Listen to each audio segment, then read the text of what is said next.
Cordial saludo, tutor y compañeros. Mi nombre es Laura Fique, soy estudiante de comunicación social y bueno, ya voy a presentar el trabajo del curso de antropología. El pueblo que yo escogí estudiar es Eperara Siapidara. Es el nombre de este pueblo en su lengua nativa. Como lo podemos ver acá, bueno, hay un ejemplo de ellos, específicamente de ellas en la imagen, acerca de lo que están haciendo, que las artesanías por las que ellos se destacan. Ellos principalmente se ubican en Arauca, en la costa pacífica. Dentro de sus características como pueblo indígena es la creación de artesanías. Las mujeres tienden a elaborar este tipo de artesanías como cestos o bolsos, etcétera. Son las mujeres quienes tienden a hacer este tipo de artesanías y que transmiten este tipo de arte de generación en generación. Los hombres tienden a encargarse de otra área, como son los rituales, que lo veremos un poco más adelante. La conexión, dentro de las mayores características de este pueblo, es la conexión entre ellos sobre una creencia. En eso basa como su unidad como pueblo, sus reuniones bueno, como la religión, la creencia, por decirlo así, es lo que los mantiene vivos como pueblo, es lo que mantiene su cultura intacta. Bueno, dentro de lo que resalta dentro de su cultura religiosa, por decirlo así, es que ellos creen por medio de Jaibaná. Y el Jaibaná son personas que se encargan de como crear estos ritos, que son los encargados como los diáconos. Podríamos crear esa relación como con lo que sería con la Iglesia Católica. Los Jaibaná son esos hombres encargados de realizar los ritos. ¿Y los ritos cuál es el fin? Tienen un fin netamente de sanidad. Ellos cada vez que crean los ritos invocan a un espíritu y ese espíritu se supone que trae sanidad. Para atraer al espíritu ellos tienen como, o sea, el ritual tiene una organización. Bueno, empiezan los Jaibaná, llegan los demás integrantes de esta comunidad y empiezan a elaborar, por ejemplo, jarabe, específicamente sí, elaboran un jarabe especial que se supone que cuando ellos lo toman pueden estar listos y preparados para sentir mayor la presencia de este espíritu.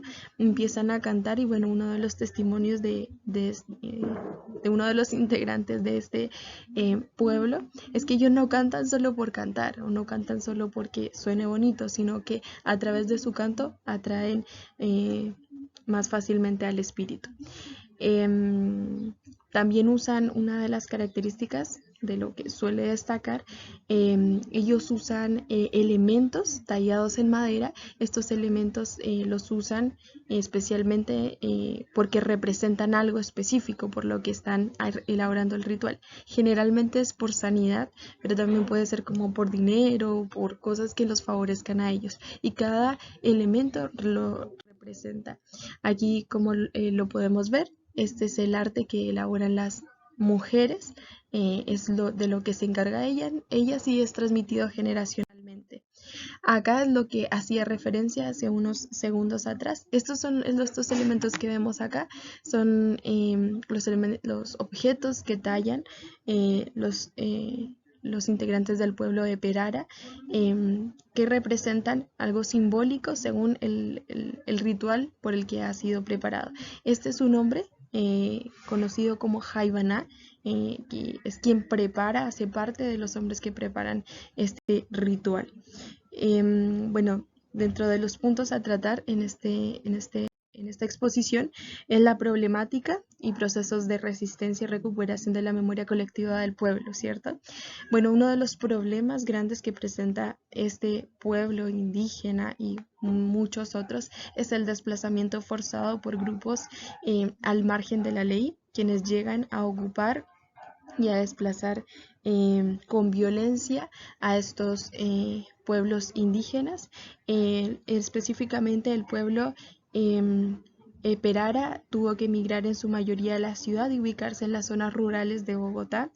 Sin embargo, bueno, ellos cómo logran mantener esa cultura y esa memoria colectiva a través de estos rituales. Ellos se reúnen en pos de estos rituales y hablan en su propia lengua, siguen todo el proceso y reconocen como la jerarquía social, por decirlo así, dentro de este pueblo, de este tipo de cultura, a pesar de estar lejos, y así logran transmitir como la importancia de su cultura, que se basa en estos ritos religiosos.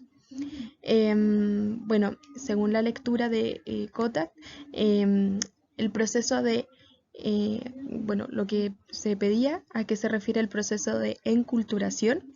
Bueno, es importante que cuando hace referencia a enculturación, eh, hace referencia, valga la redundancia, a cómo se logra transmitir la cultura o las raíces de una forma más fácil y rápida. Y eso se logra a través de la niñez, porque es el proceso, es el momento en que uno está como absorbe con mayor facilidad el conocimiento. Entonces a eso hacía referencia el proceso de enculturación, a que entre más pequeño sea el ser humano, con mayor facilidad va a poder adquirir, y no solo adquirir, sino mantenerlo con el tiempo, su cultura y tradiciones. Siguiendo un poco más, en la última parte, cuando hace referencia a cómo se define el concepto de cultura en antropología, bueno, es importante recordar que la antropología estudia, para la antropología la cultura es como una de las bases de estudio, porque es el comportamiento, es la creencia, es estudiar el comportamiento social interno a lo largo del tiempo de la sociedad, ¿cierto? De las culturas y su organización jerárquica, ¿cierto? En específico, ejemplos como la organización social, política, económica, artes, el lenguaje, ¿cierto? Y bueno, por último, ¿qué entiende por antropología o cuál es la importancia en un país como Colombia, declarado por la Constitución Política en 1991 como un país pluriétnico y multicultural? Bueno, para empezar, hay que entender que la antropología permite el estudio de la sociedad, tanto en el presente como a nivel continuo en una nación, ¿cierto? A nivel nacional es muy importante la antropología porque se puede conocer el estado de la sociedad, podemos conocer el pasado como lo que somos hoy a través del estudio de la cultura o de las diferentes culturas en el pasado, y podemos definir el estado actual. Y también cuando aplicamos la antropología en la actualidad podemos conocer el comportamiento del ser humano, específicamente en Colombia, y qué es lo que define ese comportamiento. Al conocer cómo lo que influye en el comportamiento del ser humano ayuda a un país, por ejemplo, democrático como Colombia, a, por ejemplo, impulsar mejores leyes que provoquen un bien común, un bienestar social. Bueno, y por último, cuando acá hace referencia a por qué es importante en Colombia, bueno, es importante definir que etnia y cultura son conceptos totalmente distintos, ya que, bueno, la etnia hace referencia a cuando la sociedad comparte una serie de rasgos socioculturales, y la cultura, por otro lado, es un conjunto de conocimientos o rasgos o características que distinguen a una sociedad en una determinada época o un determinado grupo social. Desde allí se puede lograr conocer a profundidad el país completo, ya que no que seamos una nación o un país no significa que todos tienen el mismo comportamiento o la misma organización. La antropología permite al Estado lograr llegar a todos los rincones del país al conocer al ser humano.